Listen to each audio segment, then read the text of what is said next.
Hello बच्चों, चलिए प्रश्न को समझ लेते हैं। प्रश्न है, मानव इंसुलिन का व्यावसायिक उत्पादन किसकी पाजनी जाति से किया जा रहा है? पहला विकल्प है माइक्रोबैक्टीरियम, दूसरा विकल्प है राइजोबियम, तीसरा विकल्प है सैक्रोमाइसीज और आखिरी विकल्प है इश्चेरिचिया।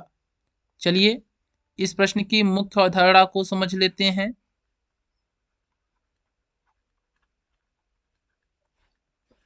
मानव इंसुलिन मानव इंसुलिन का उत्पादन मानव इंसुलिन का उत्पादन सबसे पहले एली लिली कंपनी ने किया था।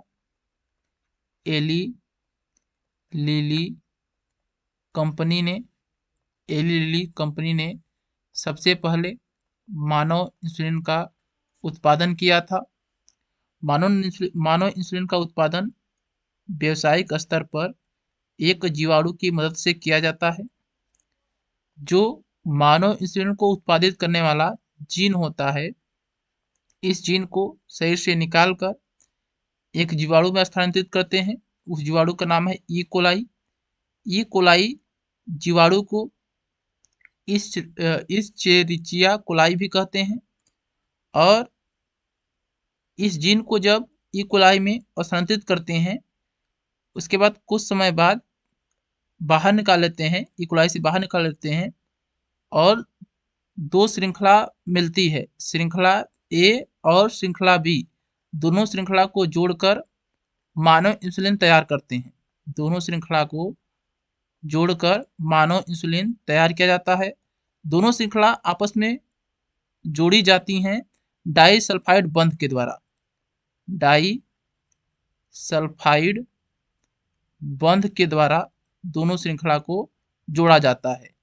चलिए विकल्प को देख लेते हैं। पहला विकल्प है माइक्रोबैक्टीरियम, यह विकल्प गलत है। मानव इंसुलिन का व्यावसायिक उत्पादन के लिए माइक्रोबैक्टीरियम जीवाणु का प्रयोग नहीं करते हैं। दूसरा विकल्प है राइजोबियम, यह भी विकल्प गलत है क्योंकि राइजोबियम का प्रयोग करते हैं सोयाबीन की फसल में। राइजोबियम वायुमंडल के नाइट्रोजन को स्थिर करता है भूमि के अंदर। तीसरा विकल्प है सैक्रोमाइसीज, यह विकल्प गलत है। आखिरी विकल्प है इश्चेरिचिया, यह विकल्प सही है। मानव इंसुलिन का व्यावसायिक उत्पादन इश्चेरिचिया पाजनी जाति से किया जाता है। यह एक जीवाणु है। इस प्रश्न का सही उत्तर है आखिरी विकल्प। हम आशा करते हैं यह प्रश्न आपको समझ में आया होगा। धन्यवाद।